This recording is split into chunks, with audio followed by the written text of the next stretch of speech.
Welcome back to the We Are Wave Makers podcast, where we explore the intersection of purpose, passion, and how it connects to holistic marketing for businesses. Presented by the Wave Makers Collective, we invite you to sit back and tune in to the conversations with experts from Southeast Asia on how businesses can apply the holistic marketing approach to grow their business. I'm your host, Nazira Hashim, and I'm excited to introduce our guest of the day, Dr. Ayu Helena Cornellia, who is the director and founder of Cornellia & Co., a public relations and marketing agency based in Yogyakarta, as well as a certified trainer at Badan Nasional Sertifikasi Profesi, or BNSP in Indonesia. With her immense experience, Dr. Ayu here has made it her mission to train businesses across Indonesia on the importance of public relations and communication for future leaders in the industry. And here at Wavemakers Collective, we're very much aligned with those beliefs through the existence of the PACE program, which is why we're thrilled to have this discussion today. And our topic for today is the evolution of storytelling in public relations, where we'll be exploring the compelling narratives of the digital era. So welcome, Ayu. It's good to be here. Thank you. Yes, thank you for joining us today. I mean, we'll get right into it. I know that you've been busy working a lot these days on training across Indonesia. And today's topic really is important for us because in terms of storytelling, we want to know more about how it's evolving. So I'll get right to it. Can you tell us, how has storytelling evolved in the realm of public relations with the rise of digital media and platforms? Okay, so first of all is that we should be aware first that public relations is under marketing in general. Yeah, so public relations is almost similar with marketing communication, which is under marketing. So we are creating concept to sell something, to give like products or service. So when we are talking about storytelling, that means in this digital era, it's very important through, for example, video that we made, and also the kinds that you use for Instagram and other platform of social media. I always encourage my students and my colleagues to have a valuable message, that we are going to inform to the public. Of course, we are trying to adjust with the products or service that we are representing. Yeah, that's really true. I mean, because you don't want to just storytell without the context of the it has to be a concept for the product or service itself. Yeah. Do you feel that the social media era has transformed how PR professionals share their stories? Is it still the same?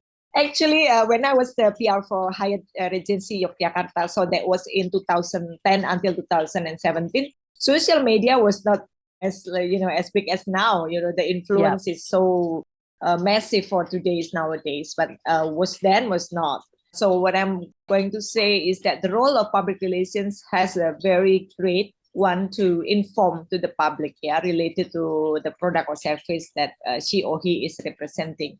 So as a public relation, we should have a concept, again, a plan, a marketing plan that consists of this storytelling. What are we going to say for each posting or each social media message that we are going to convey to the community?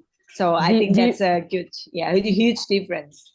Yeah, it's definitely different because now it's more, would you say even the stories is not just a press release, it's multiple stories and it's an ongoing story, sometimes we don't have to send it to newspapers or television, but people knows what is Ayu Cornellia doing today without reading any newspaper, So my role as a PR consultant is that I have to educate those who are interested in public relations to have a good value when you are transferring knowledge. Yeah. So what would you say is an effective storytelling way in the world of PR today, digitally? I know you said have a concept. Could you give us some examples of how we could apply that for a business, for example? Okay, yeah. I always say we should apply to or relate to 5W1H. Yeah, that's a basic concept for communication, which is why, what, who, when, where, and how. Yeah, that's the basic one. So when we relate to business, we have to relate also to calendars. calendar of event. Like for example, last Sunday we just had the Hari Anak Nasional in Indonesia, National Children Day. So when, for example, when I have a business of, say, for example, pizza, I have a pizza restaurant. So I have to make a nice event that involving children, and then eating pizza together, and then I should take picture and then make video and then make the caption relating children with pizza and also the happiness of enjoying life, etc. So we have to link the business to with social engagement, for example, and that's actually what people need. They don't really like hard selling, they like more in soft selling. So that means you have to have more education. Yeah, and a lot more brand engagement. And it's funny because even in the digital world, we still want to be connected in the physical world. Yes. And having events like pizza making activation would definitely be more impactful aside compared to, say, just a digital campaign. Would you agree to that? Yeah, very agree. That's the one that I said in the beginning, that PR is under marketing communication. And marketing communication also, besides public relations, it also has event on it. So it's really closely related with the activity of PR with the event management.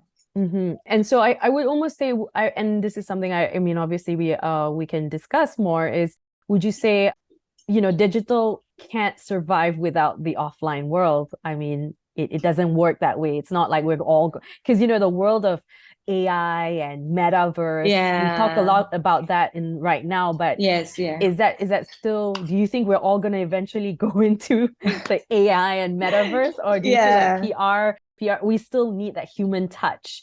What are your thoughts on that? I prefer the second one, that public relations is one of the profession that really has a good connection relationship with human. So we have digital, we have chat GPT, we have those artificial intelligence, but still human cannot be replaced, like the feeling and the empathy, and PR should have that very high priority. And the one that we are close to each other, respect each other, that's only human. So social media, it's okay, digital is okay, but still as a person, we have to be there. We have to represent the business. And what's the business without the people, right?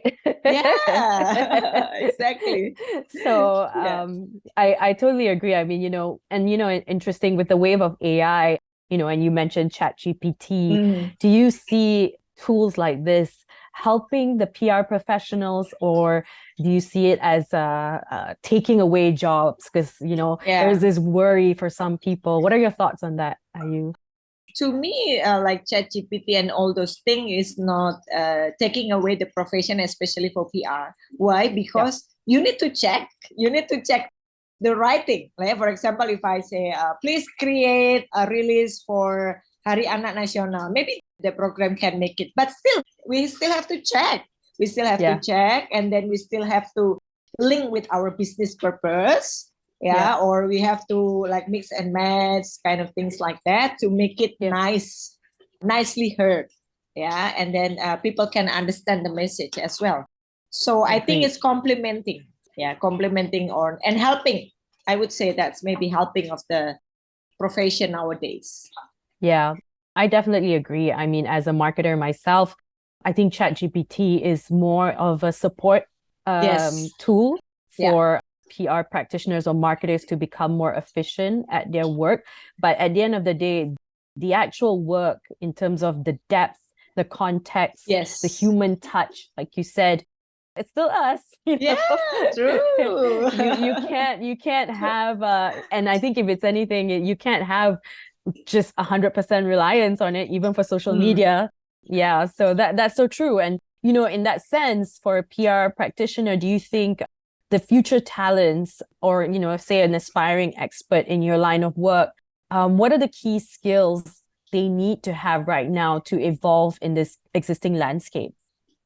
Of course, digital literacy, we should have that, like how to use the social media properly. Like now we have threads, we have that's Instagram, like Twitter one. Yeah, we have that. And also we still have to fit our Instagram until I don't know when. Yeah, so we need to have the concept of creating reels. We need to have the concept of how to make our posting is interesting for others. Also, of course, education, etc., etc. And I can say also consistent and also persistent is very important when you are writing a social media. So for the skill itself is, of course, digital literacy and then time management. Yeah. And also we should have a business plan that we are understand what is the business going, and then what PR should help. Like for my case, I have to know, like when I was at Hyatt, I have to know the occupancy, and then I have to know how is the food promotion going. If it's not good, so that's my opportunity to develop the storytelling, through story, through events, etc., etc. I agree. I 100% agree. I mean, in this day and age, the PR practitioner should really be aligned with the business goals. And it's up to the management to really paint that picture, be able to help the PR person then narrate it on their behalf so that the brand is really showcasing it to their audience, right? I think that's really good advice. And I have one last question for you, actually. Do you have any additional PR communications advice for businesses who are looking to stay relevant? What do they need to do? I mean, we've mentioned what an expert PR person needs, but on the business owner's perspective, sometimes I feel they get lost in understanding PR. Perhaps you can shed some light on how do they stay relevant digitally? Okay, we should understand what is the trend nowadays. Like, for example, like I said before, Hari Anak Nasional or Hari 17 Agustus, Indonesian celebration Independence Day. So as a business, we need to relate to that. We need to relate what are we going to, like, for example, giving a promotion sale for the Independence Day. During the Independence Day, we give sales, etc., etc. So for business is that we need to full aware of what is going on in our society. We need to have that calendar of event and then link to the message with our product and service. Then, of course, PR is under sales and marketing department, for example. Then means we have to help to get the profit, the return of investment expected, right? So we need to really consent to make the plan as effective and efficient as possible. Like who is going to have the photo shoot, and then the quality, and then the model, and then the story, etc., etc. By doing that is you need many years, even like not just days, to understand the concept. Like for myself, maybe in the first 1 or 2 years, I'm still like, what I need to do with PR and anything. But and then after that, I got the message. So PR is indirect selling. It's not direct selling. Some people ask me, okay, Bu Ayu, if I'm hiring you as a consultant, so how much I will get for my product or service? I cannot say that. It's like, really, it's indirect selling, and you need to create as best as effective as efficient message as possible. That's so interesting you bring up, because I feel like even on our side, when we consult our clients, the value of PR is often overlooked. And I think it's almost about educating our own clients to explain to them that once you tell this story about your piece and it's out there, a perception is formed. And with that perception, it actually inches the individual closer to wanting to buy your product. And that's what PR does. We tell the narratives that make people feel more trusting towards your brand. And that's what PR is all about, building trust, and trust. Yes, building trust. Exactly. Makes people want to buy into the product and the service, so. Build and maintain, Nazira. Build and maintain. Correct. Yeah, that's a big task for us as a PR. It is 100%. And in that sense, it's got to be consistent, like you said.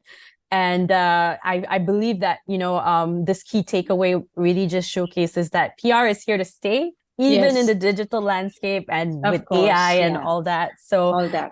with that, I would love to say just thank you so much for coming on to the show. Short and sweet as we like it.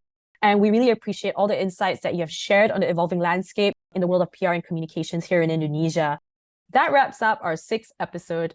If you enjoyed what you've heard, do give us a follow at wavemakers.co and on Instagram to stay updated on our latest episodes. Thanks for tuning in.